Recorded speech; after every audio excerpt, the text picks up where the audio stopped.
Hey guys, Drifter here. This channel usually focuses on first-person multiplayer shooters, but lately a third-person PvE extraction shooter has caught my attention.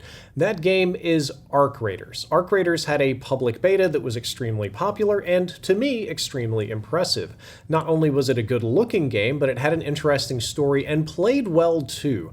I did a review of the beta, which is linked down there below if you want to check it out, and the short version is that I had nothing but a ton of positive things to say about Arc Raiders. But that isn't the focus of today's video. Despite all of these positive things, I'm afraid that Arc Raiders is facing an uphill battle at launch, and I'm worried that it actually might strain Embark Studios, which is currently responsible for maintaining my favorite game, The Finals. So why would Arc Raiders fail if it's such a good game? Well, that's because its release window is an actual nightmare of competition. A huge portion of this video was inspired by a tweet from Iceman Isaac and the discussions going on therein. It was actually kind of brilliant because if you look at it, Arc Raiders is in a nightmare sandwich. Battlefield 6 comes out on October 10th. Arc Raiders releases on October 30th, the day before Halloween, and then Black Ops 7 comes out November 14th. Somewhere in that mix or shortly thereafter, Battlefield 6 Battle Royale will also release. And on top of all of this, we've got plenty of single-player games coming out in the fall, new pieces of accessories and equipment, and major games like Fortnite, Rainbow Six Siege, Valorant, and Delta Force will all have major content updates. That is an absolutely brutal release window to compete in, and I know that there's lots of memes out there right now about how Black Ops 7 isn't good and how it's racking up dislikes and how it's going to flop, but I'm telling you guys that even Call of Duty at its worst year is better than most other studios' best years. A bad year for Call of Duty is still a nightmare to compete directly against.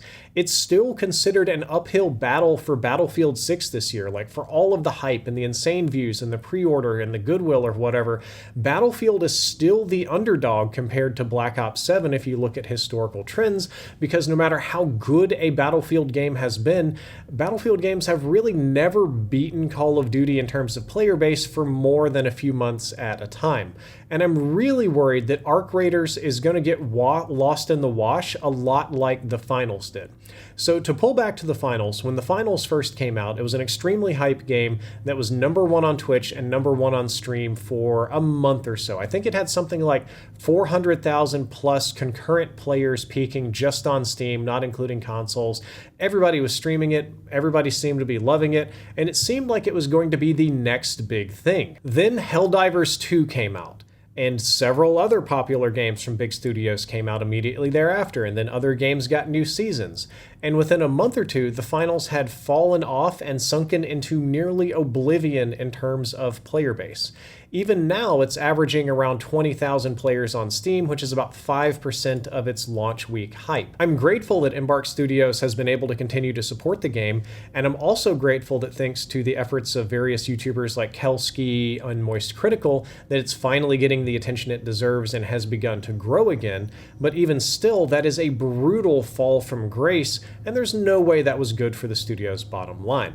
Another part of this comparison that will be relevant later is the marketing budget for The Finals wasn't exactly huge. Yes, it had a marketing budget. It did get marketed, they did things, and it was effective for a little while, but it wasn't an EA or Activision level of marketing budget that's big enough to push out into mainstream gaming. I'm really scared that a similar thing might happen to Arc Raiders. Arc Raiders is going to release a little bit under 3 weeks after Battlefield 6 comes out, and about 2 weeks before Black Ops 7 comes out. I think that Arc Raiders stands a chance of being a better game than either of those, but that alone can't guarantee success. I mean, just think about how many games and movies that were considered total flops on launch have become either classics or cult classics now, like an indie film that popped off years later, or Rainbow Six Siege having this massive comeback. And you've seen the same thing like books or music, or if to pull into a more real world, why is there such a focus on marketing budget and dollars raised from fundraising by politicians if that didn't matter compared to their actual stances? Well, unfortunately, the amount of marketing money that a politician can spend matters almost as much, if not more, than their actual stances and policies. So the tweet thread that I'm going to continually refer to had a number of people saying that they had never even heard of this game, and that could just be a media bubble problem, but there probably are a lot of people that haven't heard of Arc Raiders, and many people probably won't hear about it compared to the literal hundreds of millions of dollars that are being put into the marketing budgets for Battlefield and Black Ops 7 right now.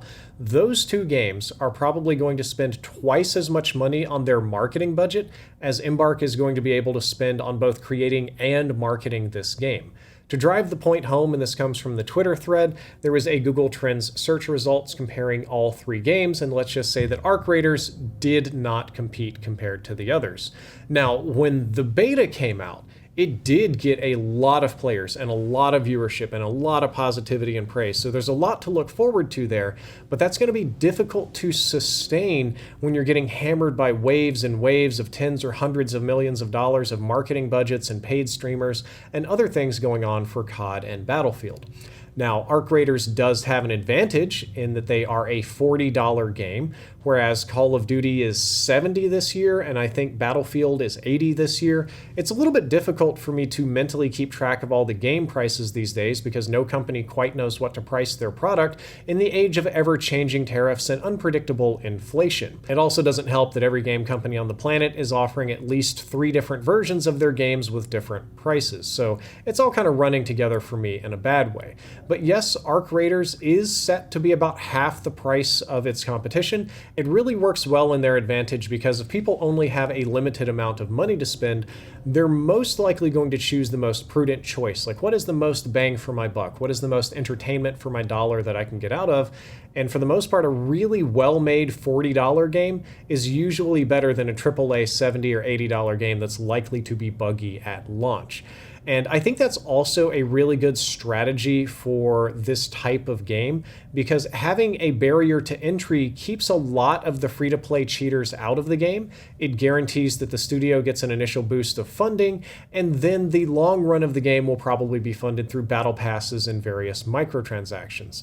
But I don't know if that lower price will be enough to beat out the insane marketing budgets of Call of Duty and Battlefield. Opinions on social media about this are somewhat wild. I've seen a number of influencers suggesting that Arc Raiders should drop immediately and do a Season 0 or early access right now in order to capture some player base.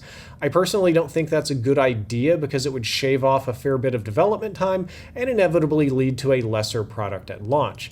Could be especially bad if the product launched buggy or unplayable, and the other problem that creates is that Arc Raiders is guaranteed to be the oldest game in the bunch. You never want to be old news because then the hype of new launches after the Arc Raiders launch just kind of blows it away. There are also influencers suggesting that perhaps Embark should delay the launch of Arc Raiders, and I think that might be an even worse idea than just launching it early. The late fall and early spring release cycle is even less predictable than the holiday cycle. There are hits to be found there, and there are successes that are possible. It's just a really unstable time to release a game.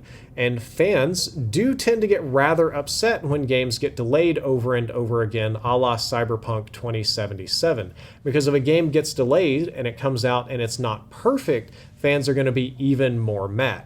So I fear that delaying the launch of the game could actually deflate the existing hype that's already there. And I want to clarify that there is hype for this game. It's not a total unknown. It really impressed a lot of people and made a lot of people happy during its beta.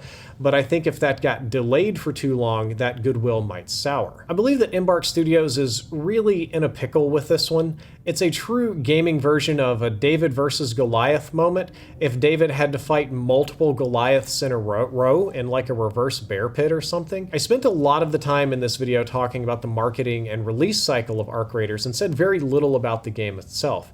Again, I'd like to refer you to the video link down there below in the description that is my full review, and will give you a ton of information about the game, and mostly positive information. I am ready for that. My body is ready, so to speak. I just didn't want to unnecessarily retread, but it's a game that I had a lot of positive experiences with and enjoyed, and one that I'm looking forward to playing, and it's a game that I have both high expectations for and high hopes that it performs really well. But these concerns are just mine. I'm just some random guy on the internet. I'm not on the marketing team. I'm not helping develop the game. I don't know anything about the back-end data of this game or any of the other games that I've referenced, and I don't know what the pre-orders are looking like at all. I don't even know what the company's financial goals are. I'm on the other side of a black box, so for all I know, Arc Raiders could already be sitting pretty and already be profitable based on pre-orders alone. I just hope that it does super well and lives on for years and years and gets the support that it deserves, because it's showing so much promise right now. But I do worry because Embark Studios has to thread a needle here between the most hype Battlefield launch of a decade and, to be fair, an underhyped Call of Duty launch that Activision is going to throw $1 quadrillion at to try to boost. It's a very difficult position to be in, and I hope they come out on top, or at least successful by their own metrics. I, for one, will be playing Arc Raiders on launch, so I'll see you then. Guys, thank you for watching this video. I hope that you enjoyed it. I hope that you learned something useful. If you did, don't forget to like, favorite, and subscribe. Drifter out.